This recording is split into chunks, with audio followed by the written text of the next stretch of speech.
بسم اللہ الرحمن الرحیم. آج خدا خدا کر کے ان بے کس لوگوں کا اپیل کی سماعت کے لیے 7 رکنی بینچ بیٹھی، اور ہم نے اس بینچ کے بیٹھتے ساتھ ہی ہم نے انہیں بتایا کہ جناب یہ جو فوجی عدالتیں آپ نے جن کا کیس سن رہے ہیں وہ جس قسم پرسی کے عالم میں وہ محبوسین ہیں اس وقت، اور ریمانڈ پہ ریمانڈ دیا جا رہا ہے ان کا، اور جس طرح انہیں مقید کر کے رکھا گیا ہے وہ انسانی حقوق کی پامالی تو ہے ہی ہے، انسانیت کی تذلیل ہے. جن کو کچھ لوگ تو ایسے ہیں جن کو 6 اور 7 ہفتوں سے جن کو ملاقات ہی نہیں کرنے دی گئی ہے، اور ایک آیا ہوا ہے وہ کہتا ہے کہ مجھے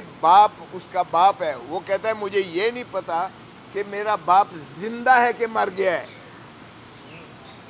اور ایسی کیفیت میں جب سیکریٹیولی آپ انہیں رکھیں گے اور آپ اندازہ کریں کہ ان کے خانوادے کا کیا حال ہوگا، ان کے ماں باپ، ان کے بیویز، ان کے بیویاں، ان کے بچے،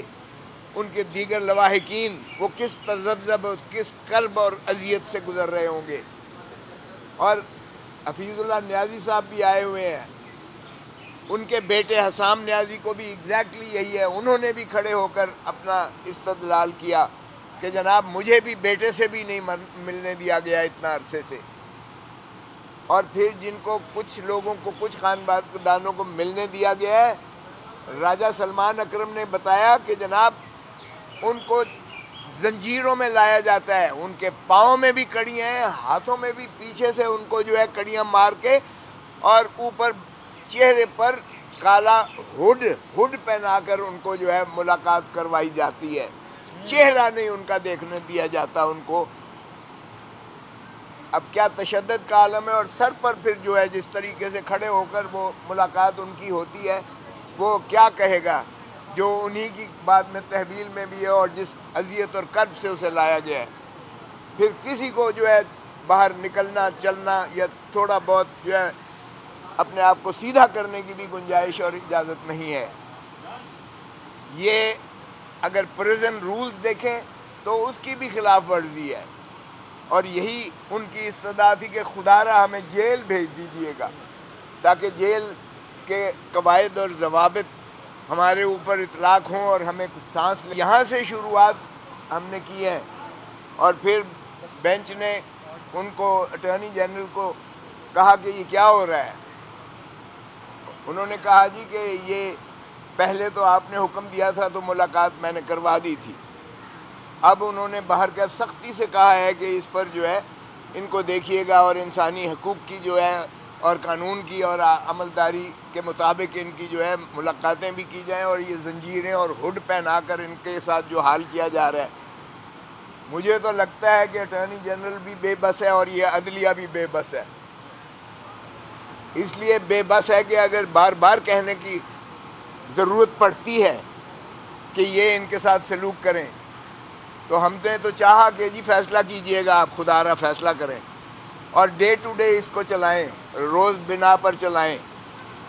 اور ایک جج صاحب، شاہد وحید صاحب نے یہ کہا کہ آپ ذرا سکوپ دیکھ لیجئے گا اس اپیل کا جو آپ اٹارنی جنرل کو کہا. 2 اعتراضات بنیادی ہوئے. ایک کہ وفاق نے جو اپیل کرنی تھی، وفاق کو مصطفیٰ امپیکس کیس میں اس کی تعریف سپریم کورٹ کر چکی ہے کہ وفاق کا مطلب کابینہ اور وزیر اعظم ہے. تو انہوں نے کہا آپ نے کابینہ اور وزیر اعظم سے اجازت لی ہے؟ انہوں نے کہا کہیں نہیں لی ہے. تو یہ اپیل ہی بنیادی طور پر اس کو غلط دائر کیا گیا ہے، کیونکہ بغیر کابینہ اور وزیر اعظم کی منظوری کے یہ اپیل ہو ہی نہیں سکتی تھی، اور ان 5 ججز کا فیصلہ جو ہے وہ حتمی ہو چکا، کیونکہ اب اپیل جو ہے زائد المیعاد ہو جائے گی. دوسرا اعتراض اسی کے جسٹس منصور علی شاہ صاحب نے جو پریکٹس اینڈ پروسیجر ایکٹ کی جو فل کورٹ نے سنوائی کی تھی، اس کے پیرا 14 میں اس کے حدود و قیود کو متعین کیا گیا ہے اس میں یہ نہیں ہے کہ آپ دوبارہ سب کچھ پڑھیں گے،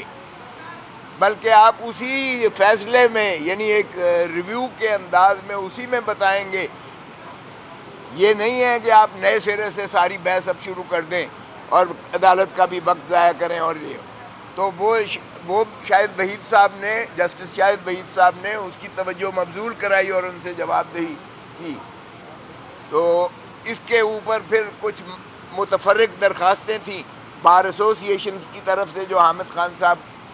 کو انہوں نے وکالت نامے دیے تھے استدلال دینے کے لیے. تو اس میں انہوں نے کہا کہ ہمیشہ بار ایسوسیشن اس ملک کی، چاہے وہ 2015 والا فیصلہ ہے وہ بھی ڈسٹرکٹ بار ایسوسیشن راولپنڈی کے سے منسوب ہے جو 2015 کا ہے، اور اسی طرح 2009 والا کیس بھی جو ہے Sindh high court bar association کی توسط سے یہ عدالتیں بحال ہوئی تھیں. تو بار کا ہمیشہ یہ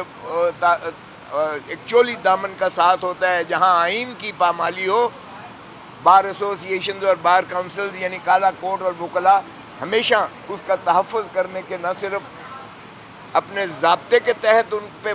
فریضہ واجب اور لازم ہوتا ہے، بلکہ وہ ہمیشہ اس ملک میں جو ہے اراول دستے کے طور پر انہوں نے عوام کے حقوق اور آئین کی جو ہے بالادستی کو مسلم کرنے کے لیے ہمیشہ نالش کی ہے عدالتوں میں. اور یہی رول جو ہے وکلاء ہمیشہ پرو پیپل استعمال کرتے آئے ہیں. تو ان پر بھی انہوں نے کہا کہ ہم آپ کو سنیں گے. اب ہم نے کوشش کی کہ جناب اس کو ڈے ٹو ڈے چلائیے گا خدا را، کیونکہ جو ان کے ورثاء بھی آئے ہوئے ہیں جو محبوسین ہیں، اور وہ لوگ بھی جو ہے چونکہ ان کو اجازت نہ دی گئی، کمرہ فل پیک ہونے کی وجہ سے انہیں نہ دی گئی، لیکن ان کی بھی ذرا سنیے گا کہ وہ کس قسم کی جو ہے ان پہ کے ساتھ ظلم اور زیادتیاں اور تشدد اور جبر ہو رہا ہے. مجھے ایک خود چونکہ میرے حلقے میں ہے یہ کور کمانڈر ہاؤس، جہاں سے میں MNA بنا ہوں، میرے حلقے میں ہے وہ، تو وہاں جو ہے NA 122 میں ہے. تو وہاں پر جو میرا ایک آیا اور اس نے کہا میرے باپ پر اتنا تشدد کیا گیا کہ اس کا بازو ٹوٹ گیا، اور 7 ہفتوں سے مجھے ملاقات نہیں کرنے دی گئی ہے. ہمارے فیملی کو اب یہ بھی نہیں پتا کہ وہ زندہ بھی ہے کہ اللہ کو پیارا ہو گیا ہے. تو اس طرح کی جو حالات ہیں، یہ انسانیت سوز سلوک کیا جا رہا ہے. آج سپریم کورٹ کے توجہ ہم نے مبذول کرائی کہ یہ پاکستان کے جو یہ انسانیت کے سوز جو سلوک کیا جا رہا ہے، آپ خدا را اس کو ڈے ٹو ڈے کی بنیاد پر اس کا فیصلہ کیجئے گا تاکہ ان کو مخلصی ہو اور انصاف دیجئے گا. انصاف کے متلاشی ہیں یہ لوگ جو 105 تھے، 20 اس میں سے جو ہے انہوں نے رہا کیے. وہ بھی پچھلے فیصلہ جو آرڈر ہوا تھا اس میں سپریم انہی بینچ نے حکم دیا تھا کہ ان 20 لوگوں کے جو فیصلے ہیں وہ فیصلے کی نقول اور ان کے متعلقہ ریکارڈ پیش کیا جائے، اور آج کوئی پیش نہیں کیا گیا. ہمارے اعتراض کے باوجود تو فرمانے لگے کہ کیا آپ اس کو چاہتے ہیں کہ یہ ہم اس بنا پہ التوا کرتے ہیں. ہم نے کہا نہیں، آپ کم از کم اپنے فیصلے پر تو عمل درآمد کروائیے گا، اس لیے کہ فیصلہ یہ لکھتے ہی نہیں ہیں. یہ فوجی عدالت نہیں ہے، یہ کورٹ مارشل جو ہے یہ عدالت ہی کہنا اس کا جو ہے میں سمجھتا ہوں یہ عدلیہ کی تضحیق ہے. آئین کے اندر آرٹیکل 175 کے تابع یہ نہیں ہے عدالتیں. یہ کوئی فیصلہ نہیں لکھتی ہیں، دلیل نہیں دیتی ہیں، ایک گلٹی ناٹ گلٹی کر کے. آج بھی ہم نے کہا فیصلہ تو کم از کم دیجیے گا تاکہ آپ بھی دیکھ سکیں کہ یہ کون سا انصاف کے ایوان ہیں کورٹ مارشل کی جو آپ عدالتیں کہہ رہے ہیں، جس پہ آپ نے معطل کر دیا اس آرڈر کو اور انہیں اجازت دے دی کہ آپ جو ہے ٹرائل چلائیں لیکن فیصلہ حتمی نہیں کریں گے. اور 20 کا آپ نے کہا کہ فیصلہ کر کے ان کو، اور انہی کا بھی آرڈر نہیں آ رہا ہے. تو ہم نے کہا ذرا دیکھ لیجئے گا، آپ کو نظر آ جائے گا کہ کس طرح سے انصاف کی دھجیاں اڑا کے کس طرح انصاف کو پامال کرتے ہیں. تو وحشیانہ جو بربریت روا کی جا رہی ہے وہ ویسے تو سارے ملک کی ماشاءاللہ ہے، لیکن بالا ترین عدالت سے ہمیں انصاف کی توقع ہے. اب 11 تاریخ اس پہ دی ہے انہوں نے، اور ہم نے استدعا کی ہے خدا را اس کو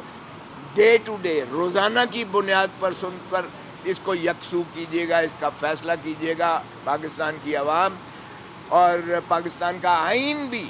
بھی آپ سے متقاضی ہے کہ انصاف دیجیے گا پاکستان کے شہریوں کو۔